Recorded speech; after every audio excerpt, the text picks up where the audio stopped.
Hello and welcome to another episode of Another Look, our news and review podcast where we take a look at news that's been developing over the course of the week across the Shenandoah Valley. I'm Dylan Nicholls, news director here at the River 95.3 and Sports Radio 1450. She is Janet Michael, host of the Valley Today. Award-winning Valley Today. Award-winning. I'm so little in this life, Dylan. Why do you always insist on taking that away from me? So Janet, you're in a good mood, huh? Obviously, yeah. Well, I special day for you, right? Yeah. Well, and considering we had staff meeting this morning and it was Secret Santa and everybody got a present but me. Yeah. I got a great present. I got a candle. Yeah. Yes. I'm very happy. And some dipshit. Yeah. All right. We should clarify. It's a packet of spices and herbs that you can pour into sour cream, mix it all together to make a dip for chips. The brand just happens to be Dipshit, and it just happens to be made by Big Cock Farms. Yeah, so, and that was none of that by accident. Yeah, for some reason our station manager figured that would be the brand for me. Yeah, I think it was perfect. Yeah, I think it was too. You haven't even seen my gift for you yet. I get a gift from you? I haven't seen your gift for you yet either because it hasn't arrived. But when it does. Are you getting me a Christmas gift? All right, this is something that we've talked about a little bit. Do I have to get other people? No, the girls do this because we're girls. But then I get a Christmas gift from you? That makes me think I should get you a Christmas gift. No, you have to get me. Just being across the desk from you is such a gift. If you could have seen, if I looked any deeper in your eyes, it would have been pools of bullshit. Why don't we do this? Why don't we wait until you see the gift that I got you? And then you'll be looking at it going, you know what? I'm not getting her anything. I'm gonna make a mental guess what that gift is right now. I bet you're not going to guess. We'll see if I'm right. Why don't you go ahead and put it on the record? What do you think it is? No, I don't want to put it on the record because I think it's political. No, it is not political. Well, in a really roundabout kind of way, sort of, maybe. Okay. But not really. All right. Yeah. All right. Okay. Well, Janet, we'll just see what it is then. Yeah. So, but the news doesn't stop because Secret Santa forgot me. Our Secret Santa, in case you were wondering, was Andrew, the station owner, and he is not here. He doesn't live in the area. He has to travel down to see us. So he's he's bringing my present next week, but now he has to bring me two because the utter you made some embarrassment rule. and I'm traumatized. Mortified? I am traumatized. You looked like a piece of chalk. I know. I have Christmas pale PTSD. And scared. Yeah. No. You were like, I can't believe I'm about to be embarrassed like this, and we were all just stunned. Although I had giant bottles of maple syrup in my office when I got here this morning, so that was a nice little gift. That was nice. Thank you for what's the name of their company? Vermont. It's from the Vermont Association of Maple Syrupers. You sounded like you're making that up totally. We got to give them a proper shout out later, but it's... Yeah, we'll do that next week because you will have talked to them by then. Because Monday they're going to call in, you're going to do the interview, and maybe we'll do shots of maple syrup during the show next Friday or Thursday or whenever we record this thing. And in case you who are listening have not been using your contextual clues...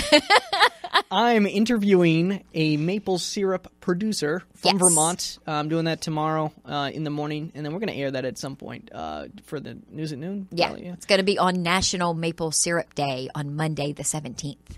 Yes. It's going to be incredible. It's going to be awesome. I think Monday's the 17th. I don't even know. Yeah, I think it is. Who knows, man? I'm tired. It's been a long day already, and... what news you got, Janet? I want to talk about Winchester police officers now being fully equipped with body cameras. Well, and is that all you've got, your story? That, and I just had a question for you that you probably can't answer about why the Front Row Planning Commission chair resigned. Oh, yeah, I can't really answer. So this will be quick. It'll be a quick one. Well, yeah, I want to talk about a few things. I want to talk about a fresh church because what they're doing is they're actually taking legal action against Winchester. It would be pretty interesting to see what goes on there. I want to talk about Deborah Taylor formally conceding the race in the 4th Ward. Not much to talk about there, but she did it. It's over. Official. It's over. And I want to talk about two interesting stories. A false alarm that put Strasburg High School on lockdown for earlier this week. And Christendom students who were arrested for arson in their dorm. Wow. Alcohol was involved. Shocking. Yeah. So we'll talk about that, and I want to mention something that developed today, but it's a surprise. I can't tell anyone that because it'll probably be breaking tomorrow. Today's Thursday. We're doing this Thursday instead of Friday. Is it about all those arrests? Come on. Hey, dude, anybody with a Facebook account knows about that. It was going to be a surprise. They probably don't know. Nobody knows. Yeah. Anyways. Do you have a good dumb news story at least? Yeah, I got a great one, actually. It involves a sword. Wow. What do you got? I have two hands, because, yeah. I'm not really sure. But I have one that involves a criminal who turned himself in. It sounds pretty non-climatic. In a relatively funny social media kind of way. Oh, all right. Yeah. So, all right. Since it doesn't look to me like that is something you have heard before, that's the one I'm going with. I actually have heard it before. Okay. Then I have read another it myself on the Weird Wide Web. See, I asked Liz if she had heard it, but I saw it on Twitter last week and rolled. It was hilarious. Sure. It's like the date with the police department. Yes. Yeah. That was pretty funny. But I have another one just in anyways case. If you want. But I have another one. Well, I have a backup because, I prepare. I prep. Oh, you do prep work? I craft for this podcast.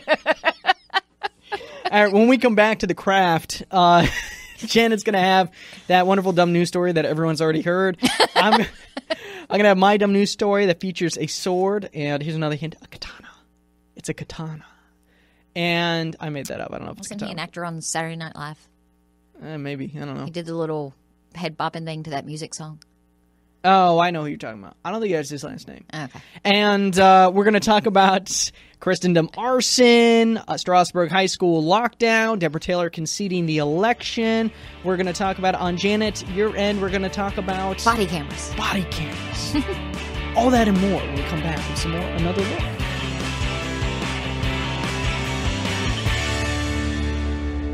It's an award-winning lunch hour every day at noon with the News at Noon and Valley Today. Listen live on air, online, or on demand at theriver953.com. That's theriver953.com. Hello, it's Janet again. In addition to producing podcasts for the River 953 and our clients, I also host a show every weekday on the air from 12:30 to 1 called The Valley Today. It's a community conversation where I chat with local business owners, nonprofits, government agencies, and residents about what's happening up and down the Shenandoah Valley. You can hear the show live each day on the radio, you can listen live from our website, or you can listen to the podcast of the show each afternoon on our website at theriver953.com from the Valley Today page. You can even subscribe to the podcast in the Apple Podcast app or the Google Play Music Store and have it delivered directly to your phone once it's published. So join me for a conversation this week. And if you're interested in being a guest or advertising in that podcast, send me an email to janet@theriver953.com. And now, back to the podcast.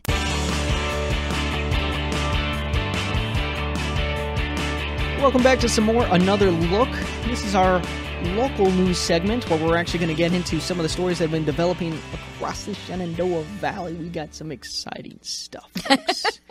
It's been an exciting... Well, I got the excitement on my side. Can I start? Yeah, go ahead. Christendom students arrested for... What do these kids get up to at Christendom? It's not like they're at Radford. Well, we expect that kind of thing out of public universities. Yeah, well, exactly. Like the JMU's got a reputation as a party school. It's also very big. Yeah. Christendom, not that big. And also Christendom. You think it'd be a tame bunch, like nice, really nice. I'm sure for the most part they are. But what ended up happening was 20-year-old Christopher Francis Patrick Shanahan. That's a lot of names. Wow. And 23-year-old Ryan Joseph Farrell were arrested on multiple charges that included burning and destroying property, petty larceny, and disorderly conduct after basically Warren County Department of Fire and Rescue personnel had to respond to a reported fire alarm activation at 65 Christendom Drive. And believe it or not, that's on campus. Really? Yeah. Christendom College is on Christendom Drive? Yes. And wow, I'm trying to figure out... such a good investigative news reporter. I know. I'm trying to figure out how that coincidence happened. Which came first, the drive or the college? Your mind's just like conditioned to hunt for titles for this podcast now. That's what you're always doing. Yeah, I don't know what's going to happen. They're just going to go down the crapper once you're in charge of doing all that. It's true. What happened was they were on the second floor in the second floor bathroom of a 3-story complex, I assume a dorm there, and they lit a fire. I'm not sure how exactly the fire happened. There aren't too many details, just the fact that, and it might not have been a dorm room, because just the fact that basically what they said was Warren County Fire and Rescue walked into the complex, they're calling it, and discovered evidence of the fire that had set off the alarm. But then they also discovered some other damages. And when they discovered the other damages that looked like vandalism to them, they decided to call the Warren County Sheriff's Office Criminal Investigations Division. Those guys came down, and that's when the arrests were made. Wow. Yes. Can't blame that on a State Farm agent. No, you cannot. And get this. This all happened, the release came in Sunday, so we reported it on Monday. This all happened at 5:40 a.m. on Thursday. Now, here's the thing. Is like some of the charges, one of these guys was unlawfully drunk because he's 20 years old. He's underage. Right. And so and obviously alcohol had to be involved in this thing. It's just that dumb. But, I mean, we're talking then getting drunk on a Wednesday night. And still being drunk Thursday morning. And still being either that or waking up early Thursday morning to get your drunken work done as soon as possible. Because they would have had to either stay up till 5:40 a.m., which is kind of crazy. Yeah. I mean, that's just a regular work day for you. I know, seriously. It's like, yeah. Is it even daylight at 5:40 a.m.? No. I can tell you no. I can't believe I had to think for a second. No. It's dark for a long time while I'm here. And then when I'm leaving, it's dark. Dilly never sees the sun. I'm never even going to touch about why it's dark when you're here, but that's a whole nother podcast. Oh, God. But, I mean, just stupid stuff. But you have to feel kind of bad for these kids, too, because they're college kids. They're making mistakes. They're going to stick with them now for the rest of their life. They're going to have a record. And look, at the age 20, at the age 23, you're no longer kids. Be smart, but still. I mean, those are a lot of charges, and they look really bad. So, yeah, I'll call my old buddy Mayatico and find out what the real story there was. He'll probably tell me that, who knows? Get the deets on that. He'll say, let me tell you about these kids. Probably met them in person. Yeah.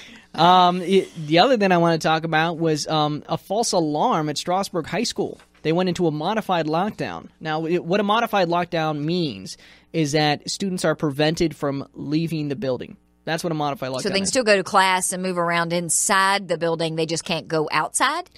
I believe, because I spoke with Strasburg High School principal Foltz, and all she said was that a modified lockdown basically means no one can leave the building. The reason that's significant, especially around the time that the lockdown began, which was around 11:20 a.m., is because some kids at the school actually are only supposed to stay for a half day, and then leave. So those kids would have had to stay. But essentially what happened was a school resource officer was around and heard a gunshot in the area. Now, the area that Strasburg High School is it's right next to the North Fork of the Shenandoah River. Yeah, it's down on the river. Yeah. And you know what else was down on the river? A duck hunter. Duck season. It's not wabbit season. It is duck season. Apparently, a duck hunter caused the noise. Strasburg Police Department went down to the river and confirmed that. But you're not supposed to fire a firearm within a certain amount of distance from structures, residences, and certainly not schools. So that duck hunter shouldn't have been hunting down there. I mean, it depends. I don't know exactly where he was, and I don't know how close to the school he was. So, yeah, I think it really depends, because he could have been close enough to the school where they heard a gunshot and automatically – because if you hear a muffled gunshot and it's muffled by – well, I suppose you can tell if it's coming from inside the school versus outside the school, obviously. Yeah. But if you hear a gunshot, no matter how far away it sounds, if you hear it while you're on the campus of the school, you as a school resource officer, you have to report that no matter what. As far as I know, the duck hunter isn't currently facing any charges for duck hunting near the property. Well, that would just be a fine. That wouldn't be – he wouldn't get arrested or anything for that. It would just be a – yeah. You're probably right. But it's I know I'm right. Duh, I'm married to a hunter. He doesn't hunt ducks, but he does hunt. You don't know the laws of. And by the way, he was using a shotgun. That sounds totally different than a rifle when it's being shot. But well, that's true. I mean, you can still use just a shotgun. Tidbits of information that I have. Most people don't, because it's one and done. Then you got to reload it. But okay.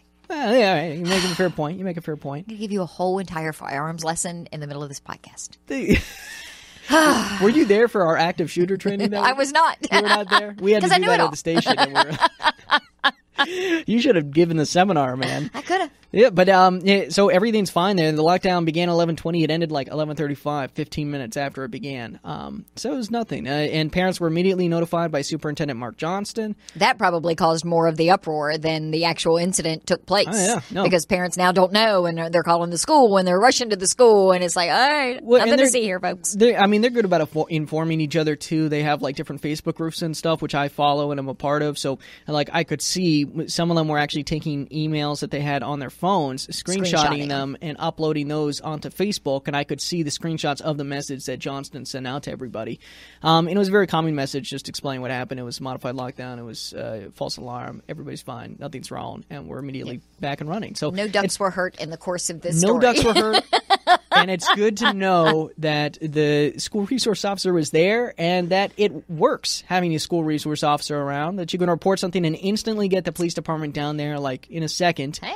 And get all the cogs moving. So other than that, what I have is Deborah Taylor conceded Winchester's 4th Ward City Council election. We've already pretty much known for a while now that that's been over because basically Judge Bruce D. Albertson from Harrisonburg ruled to dismiss her petition for a recount, Taylor's position, and she asked for a recount because she lost the election on election night, November 6th, by only 3 votes. That's still crazy. Incredibly close election. So she was entitled to a recount, except her recount petition was dismissed because when she was filing, she failed to notify properly her opponent, Judy McKiernan, of the recount petition within the 10-day window that she was allowed to do that within filing. And she says, and her lawyer says that, well, we gave it to the Winchester Circuit Court's clerk's office, and then a clerk screwed up sending it to the Winchester Sheriff's Office, where they deliver it to McKiernan, and that's how it works. And but Judge Bruce D. Albertson said, nope, I'm sorry, I'm dismissing it. You failed to alert your opponent. So then Taylor asked, can we have your decision reviewed by 2 other judges? So then all 3 judges got together in a 3-judge panel, reviewed the decision. The 2 other judges concurred with the decision, and that happened last Wednesday. So finally on Saturday, Deborah Taylor made it official by conceding, which basically means she's not going to appeal their decision formally in court. And so now McKiernan's it. What? It's happened. January? She take office January like everybody else? Yeah. Yep, in January. And good that this is all cleared up now, mid-December, so we don't have to worry about it. Yeah, we're out of it. Now we just have to watch this chick's Facebook page to see if she's like, I wouldn't have done that. If it had been me, I would have done this differently. We got to look now. Yeah. Oh, what do you got, Janet? So Winchester Police Department, now all of them, first of all of them have body cameras. Well, up through the rank of lieutenant. Yes. Okay. Yes. So there's actually more than 69 officers on the Winchester City Police Department? Because that seems like a lot. I don't really know exactly how the ranking works on this stuff, but it does seem like a lot. But then again, it is a city, so all patrol officers and detectives through the rank of lieutenant. And see, I'm not sure yet. So what's a captain versus a sergeant versus all the other ones? Yeah. Which I guess makes sense because probably the higher ranking people aren't actually out on calls. Well, right, They're exactly. more desk, administrative, public relations kind of thing. So we need it on the active officers who are out there responding to calls typically. But it's done, and they did it within a really decent window. They said there was a goal. They said they were going to do it. I remember reporting that months ago. And they've got it done, and the goal is achieved, and now they're all out there and ready to go. There's a lot that goes into it. I mean, there are different phases where they implement actually putting these body cameras on them because they require body camera training, basically. Right. Well, they have to be conditioned to know to turn them on because they're not on 24/7. Exactly. What situation should you have your camera on exactly, and how? Yeah. So, what happens to the footage? So can you, as the news director, make a FOIA request for any one of these random officers and ask to see footage of a particular day's calls? And then we can have our own version of Cops right here in the studio lobby? I'm going to say no. I don't know. I'm going to say it depends on the situation. Well, I know that's been a big point of contention with when I see on the news some of these larger police departments like DC Police and things like that they put off getting some of these cameras because they needed to have something in place for where they were going to store these videos, because they are going to have to be kept on file in case something down the road. They have to be able to go back and pull that and storage space and computer security and all that sort of thing. So I'm wondering what actually happens to that footage. Because that would be kind of cool. Like where it's stored and how much access do we... And who gets to watch it at what point in the future. So if I get pulled over and get snarky, which I would never do. Well, maybe with Winchester Police, but never with Frederick County Police, because I know them. Picking your favorites. Yeah, there. they would. Yeah. So, but I mean, can you then, or some other news organization, because I'm such a public treasure. It would be like that people would be like, I want to see Janet getting snarky with this cop. Yeah. Can somebody else go get that footage and say, hey, I want to see that? It would be like sort of like if like you're Justin Bieber. or one of those Taylor Swift, one of those hip young stars.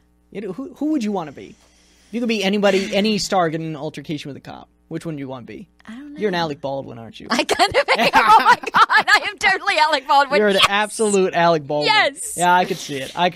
Yeah. I like that. All right. So you'll be Alec Baldwin. You get me. You really, really get me. I know. It's like exactly your level of snark. Just you got the Baldwin condescension about but I'm also charming and funny, and you're not really sure. Is she being snarky or? Maybe Justin Bieber's better. I don't know. Nah.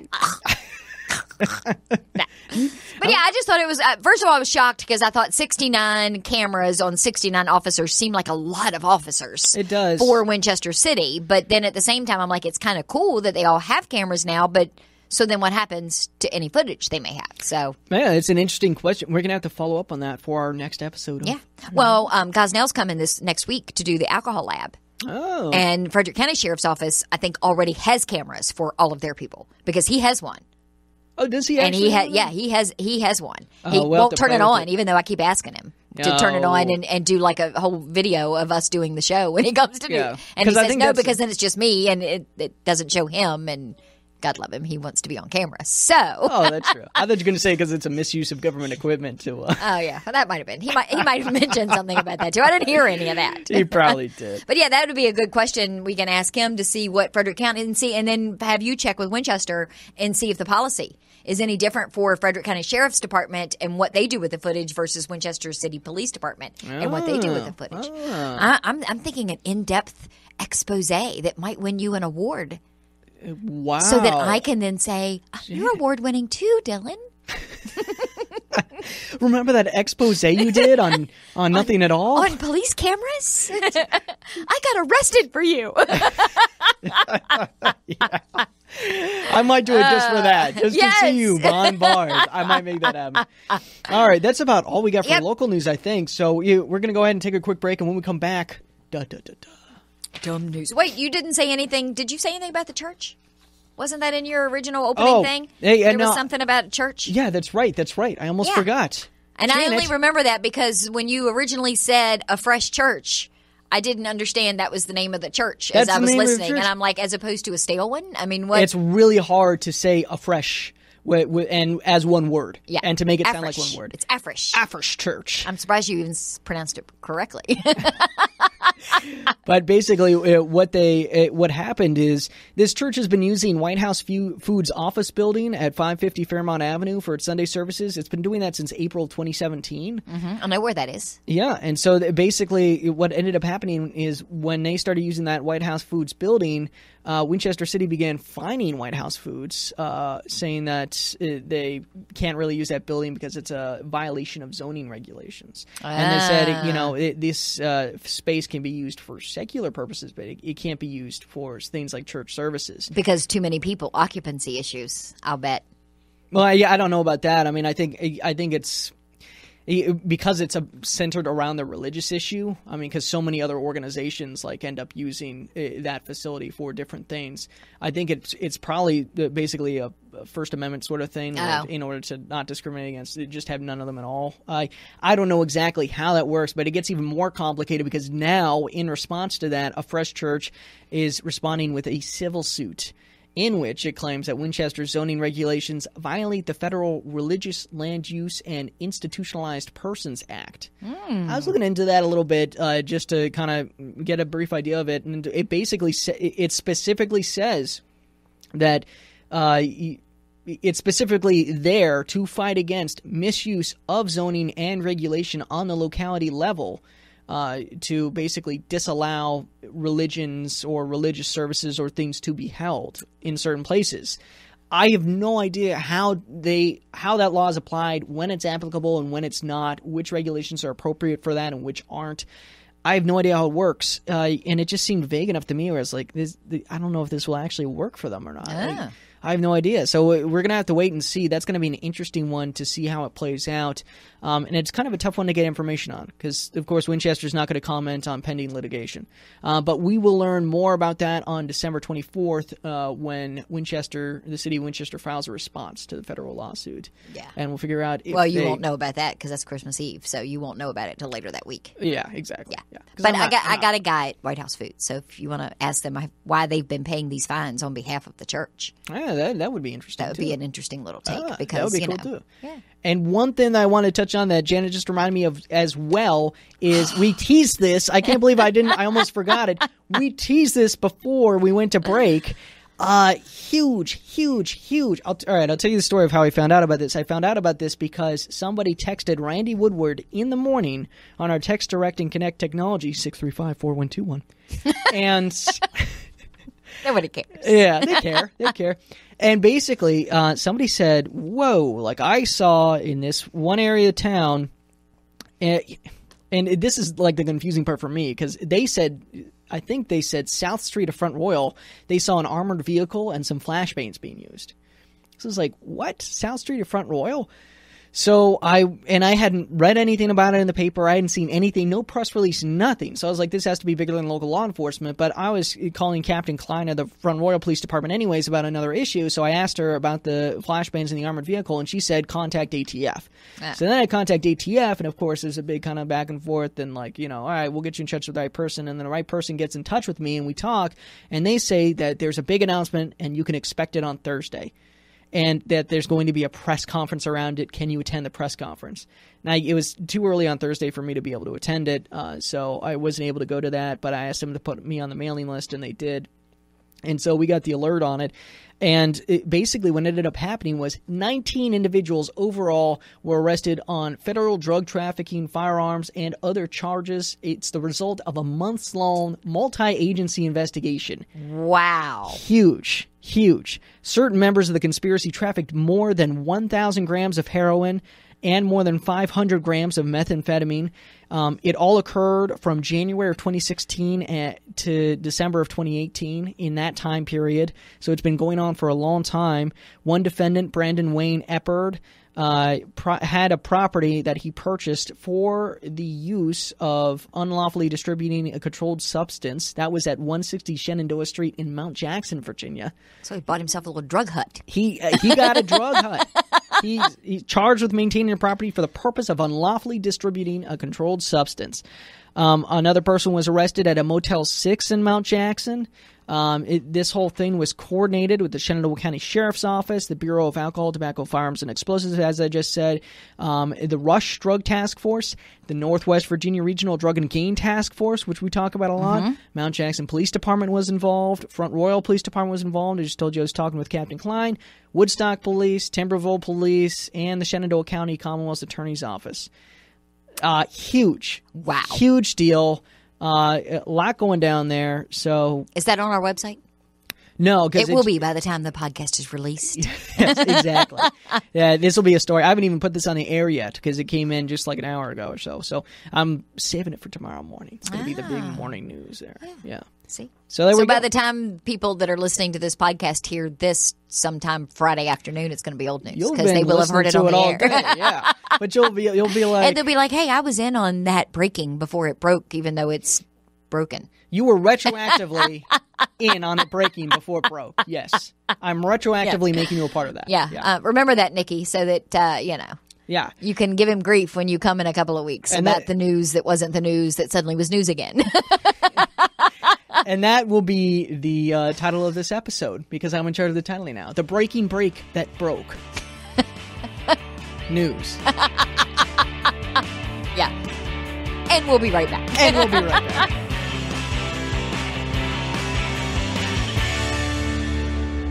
Hello, it's Janet again. In addition to producing podcasts for the River 953 and our clients, I also host a show every weekday on the air from 12:30 till 1 called The Valley Today. It's a community conversation where I chat with local business owners, nonprofits, government agencies, and residents about what's happening up and down the Shenandoah Valley. You can hear the show live each day on the radio, you can listen live from our website, or you can listen to the podcast of the show each afternoon on our website at theriver953.com from the Valley Today page. You can even subscribe to the podcast in the Apple Podcast app or the Google Play Music Store and have it delivered directly to your phone once it's published. So join me for a conversation this week. And if you're interested in being a guest or advertising in that podcast, send me an email to janet@theriver953.com. And now, back to the podcast. It's an award-winning lunch hour every day at noon with the News at Noon and Valley Today. Listen live on air, online, or on demand at theriver953.com. That's theriver953.com.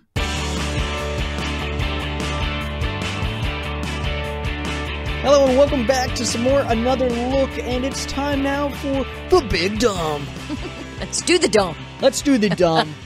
We got the dumb news now. Hey, Janet, do you want to go first? No, you go first. And read the story that I've already read? Or no, because I have a different one. You have a different one? Yeah, I always have two. Well, all right, I'll tell you what then. Why don't you read the story that we both read? Okay. Right now, just as a little warm-up for them. Because it was funny. All right, this will be our really stretch, funny. guys. This will be our stretch. Yeah. I saw it on Twitter and thought it was hilarious. It's pretty good, yeah. Fugitive sees wanted post of himself and makes a date to turn himself in. Mm-hmm. Yeah. So it's not so much a boy meets girl situation that ends in happiness as it is a cops meet fugitive sort of tale that ends in jail. Another poet. NPR, man. Yeah. NPR knows how to write this stuff. Yeah. So this the story was dated December 7th.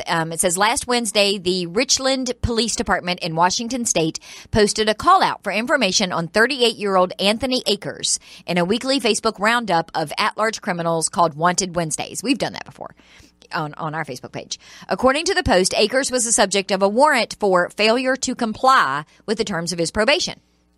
Okay, makes relatively harmless. Yeah. So the usually we put up the post and wait for some member of the public to call in with information or something useful. Sergeant Michael Harrison told NPR, but this time it was different.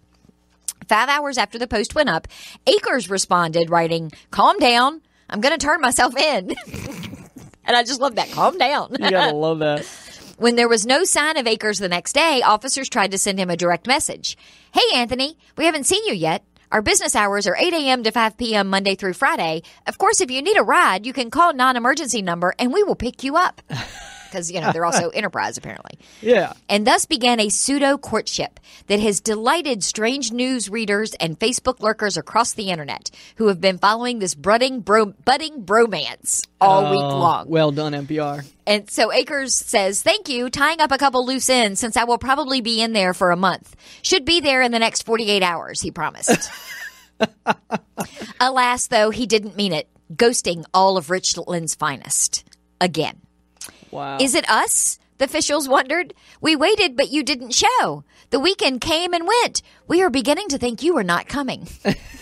But that was apparently enough for him to send a much longer and heartfelt note. So, "Dear RPD, it's not you, it's me. I obviously have commitment issues. I apologize for standing you up, but let me make it up to you. I will be there no later than lunchtime tomorrow. I know you have no reason to believe me after what I did to you, but I promise that if I don't make it on my own by lunchtime tomorrow, I will call for a ride to assist me with my commitment issues. Thank you in advance to your response if you are patiently giving me another chance. I know I don't deserve it. P.S. You're beautiful." A day later, on December 4th, he arrived at the department's doorstep, beard and mustache recently removed. He documented the moment that he pushed the door buzzer with a selfie. Pushing the button, he wrote, adding, "Yes, a bit later than planned, but here and going in. Thank you, RPD, for letting me do this on my own." For the outside world, including all of his online fans, he had another message. "See you in a month." I got to find this guy on Facebook. No, and I that's totally great. got to follow him. But how awesome is that? That's great. It's a touching love story. The NPR version is way more detailed than I got one from like ABC or something. It's like, oh, yeah. NPR goes, because they get straight to the heart of the yes, matter. they do. Yes. Yeah. And I always love any of those stories where these police departments have a sense of humor. Yeah. And use social media and Facebook and Twitter to like comment and reach out. I just think those are always awesome. It's great. Yeah. It's great. So yeah, that was I wasn't sure if you had seen it or not, but it was, funny for me. Yeah. My husband got a chuckle out of it when I read the whole thing to him on Twitter. I love stories like that. Oh, all right. So what do you got? Are you ready, Janet? All right, let's go. There's a lot of pink highlighter on that piece of paper. Oh, there is. Well, a lot of important points. A lot of relevant points. So, it was a typical Saturday morning in Utah when, out of nowhere, Janet, in the town of Draper, a man became embroiled in a road rage incident on Pioneer Road. We all know where that is. I've been there. Yeah, it's great. Yeah. That's how I get to work every day. Yeah.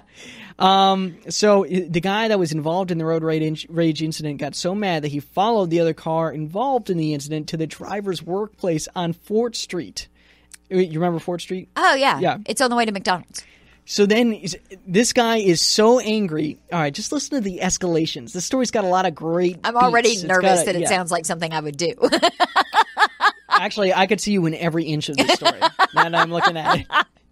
So he's mad because some guy does something to him, and he gets the road rage. He follows this guy to his workplace, walks up, and attempts to punch him through the driver's side window of his car.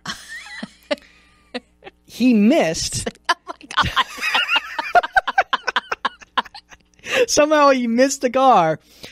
And then and I don't know, this report isn't really clear, so I don't know if the guy got out of the car at some point after this. But after he missed the car, he yelled, quote, "You are lucky because I could kill you right now." Then he swung again, and he managed to get the guy in the nose. Then Well, the guy probably stuck his head out of the window, so he had a better target. I see what you're saying. Yeah, it's probably not a rolled-up window. So when he hit the guy in the nose, then he ran away like a little girl. And so the guy in the car who he hit in the nose right in front of his workplace was like, what? So he starts following him in his car and calls police.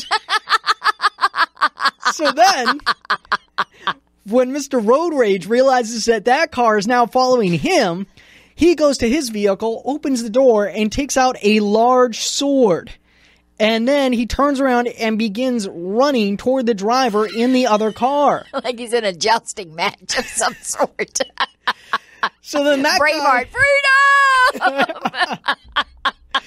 And that guy's on the phone with police and goes, "I've made a terrible mistake," puts the car in reverse, and gets the hell out of Dodge. Except as he's reversing away, the guy takes his sword and throws it at the vehicle as it drives backwards. Then he's so mad that he goes to the guy's workplace, because they're still in front of this guy's workplace, and grabs from that yard a snow shovel that he happens to find. And then he goes ahead and starts to try to hit the driver's car with it.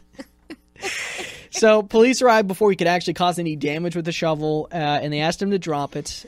Instead of dropping it, he decided to make an obscene gesture. Which they probably caught on their police cameras, their body cameras. Yes, exactly. That's probably a body cam video. That's your first FOIA request. That's my first FOIA request right there. So then police attempted to take him into custody, but then he resisted when they got him by twisting his body on the ground. It's a classic. It's a classic cops move. I don't know if you ever watched the show, Janet. They all seem to do it. They all go down easy, like, "Okay, officer, yes." But then the second the cops start to go on, they start to and twist. Yes, they start to wriggle. It's not dignified, Janet. It's not dignified. So then they haul him to his feet. He starts spitting at the officers, all the usual stuff. Threatens to kill the officers and their families. Just typical criminal stuff. When you're upset, and you're not dating. Yeah, and somebody's taking your sword away from you. Yeah. Well, that's the other thing. Yeah, his sword was recovered from Fort Street. I'm reading that. They say they tested his blood alcohol content, but it doesn't say whether or not. No, because he was booked for a DUI, so he was drunk off his ass while he was doing all this. See, I wish it he'd suddenly been makes sober, more because that sense. would have been so much more funny. Oh, I would have respected him a lot more if he was sober. Yeah, I mean, because And just lost his mind. just lost his mind, like a classic Michael Douglas falling down scenario. Like just. Can't take it anymore. Hey, I feel him. I mean, I don't know if we've talked about it on the podcast, but I've had these people walking in front of me when they need to not be in my way when I am in a car and have the right of way. Yeah. It was all I could do not to get out of that car and jerk a knock girls behind. I'm telling you. But a sword, I never thought about a sword. You should consider it. I have an umbrella. Close. It's a really big golf umbrella. Closer. It's not quite a sword, though, Jana. And I got to tell you, there's nothing like the feeling of holding a nice sword when you're in a road rage incident. I think you might be. There you go. That's what you can get me for Christmas. A sword. So you probably, just to be clear, you probably got me like a fart-flavored candle. No. What did you get me? I'm not telling you. What did you get You're going to me? have to wait for it to get It's going to bother me now. Yeah. All right, what's your story? What's your original story? So my story takes place in the Netherlands. That's Dutch, right? Yeah. There's no country called Dutch. It's Denmark. Denmark. Okay, so maybe that's where it takes Wait, place. am I? Anyways. Yeah, okay. It's a Dutch court. We're going to look so yes. stupid when this is Oh, done. yeah, it's All right. Netherlands. Yeah. In the Netherlands. Yeah, that's it. That's what I thought. I was right. Yeah, that's what I told you. I didn't even read my own story. Get to the point, Janet. So I read the headline, and then I thought, oh, that's kind of whatever. But then I read the quote from the guy and thought, oh, no, I'm totally printing this. What was the quote? So the headline reads, Dutch court rules that 69-year-old man can't legally declare himself 20 years younger. I've read this one, too. Janet, this was like weeks and weeks and weeks ago. No, this is just dated like earlier this week. Well, that's probably when they covered it. Oh, no, you know what? I read when he filed to rule himself 20 years younger. I didn't read that they didn't rule it. Yes. So continue. So they're saying they said he no. can't do it. Yes. He wanted to amend his date of birth. So on Monday, a court in the Netherlands city of Arnhem rejected his age-changing application, saying that while Ratelband is at liberty to feel 20 years younger than his real age and to act accordingly, actually changing the birth certificate is not possible. Oh, so he should not be at liberty to act accordingly. He can feel that way. Oh, but wait, no because he earrings. says, Yeah. I feel much younger than my age. I am a young god. I can have all the girls I want, but not after I tell them I am 69. I feel young. I am in great shape, and I want this to be legally recognized because I feel abused, aggrieved, and discriminated against because of my age. See, and now, while he's already going for 20 years, if it was me, I'd want to go 30 years. I'd want to say 39, because, when you're 49, then you're all of a sudden you're 50 the next year, and then you're like asking Then you're for right another back down in the age. downhill spiral again. Yeah. And you got to go to the courts again and say, Yeah. look, can I get another 10 years? Well, apparently his legal argument was, we live in a time when you can change your name and even change your gender. So why can't I decide buddy. my own age? Slippery slope, buddy. Slippery slope. Yeah, it says, in its ruling, the court said that changes to the law that allow a person to change their gender took place after the issue was debated globally, and noted Ratelband is the only person on the planet advocating for legal age change, according to the BBC. I am so special. Yeah. Wow. But yes, he is a Incredible. young god. A young god. Yeah, and he can have all of the girls. This is, are you sure he wasn't in Utah? Because this sounds like the personality of the guy I was reading about earlier. He wanted his birthday to be switched from March 11, 1949 to March 11, 1969. He didn't even change the day, though. I might have changed the day. Holy crap, he would have been younger than me. And he's 69 years old? Hell no. He's 69 years old? And wanted to be 49. Yeah. Wow. That's Hell no. I don't know what you I don't know what you The court say said that allowing people to change their age would have a variety of undesirable legal and societal implications. Oh, and he's a motivational speaker. Of course he is. Of course, he doesn't have a real freaking job. He's in airport conference centers, like he's doing lectures at the Hilton on how to make up your age. Yeah. So there we go. I say we join his fight. Yeah. No, that's great. Yeah. I want to legally be the age I act, and that's fluid. That changes from day to day. Hell, it changes from hour to hour sometimes. You're age fluid, they call it. Yeah. I want to be an infant again. Because I want it to be illegal for me to have to work. So I want truant officers banging down these doors in this office, screaming, "What the hell are you doing? Let that guy go. He's but a child. He's but a child." That's the title right there. Oh, right. Yeah, I can't wait to see what kind of title you come up for this episode. I don't know. Yes. I've said it. That's the title like three different times. But comments are always turned on our website. So if you don't like his titles, you feel free to comment that Janet does a better job. Well, I was going to say feel free to comment your own titles, but you can also say that if you want to, lie to make Janet feel better during the holiday season. That's totally fine. So thank you so much for listening, and that's all for now. Yeah, I guess we're good we'll be for back this week. Next week is still a regular week. Yeah, and we're here. I mean, Lonnie and Randy aren't going to be around, but you and I are going to be here. We're probably going to be delirious by the end of next week because they're not around, and there's going to be a whole lot more work. I think it's going to be so much easier. You think it'll be easier? I think it's going to be so much easier. I mean, Coop's going to be here for Lonnie. Coop will be here for Lonnie, and that's true. Like the and morning Randy's on the bird, so which means I'm not going to be doing any interactions next week, so I'll have a lot less work to do. Yeah. So it might be easier, but hey, in any rate, you'll see us next week. But thanks for listening, and this has been another episode of Another Look.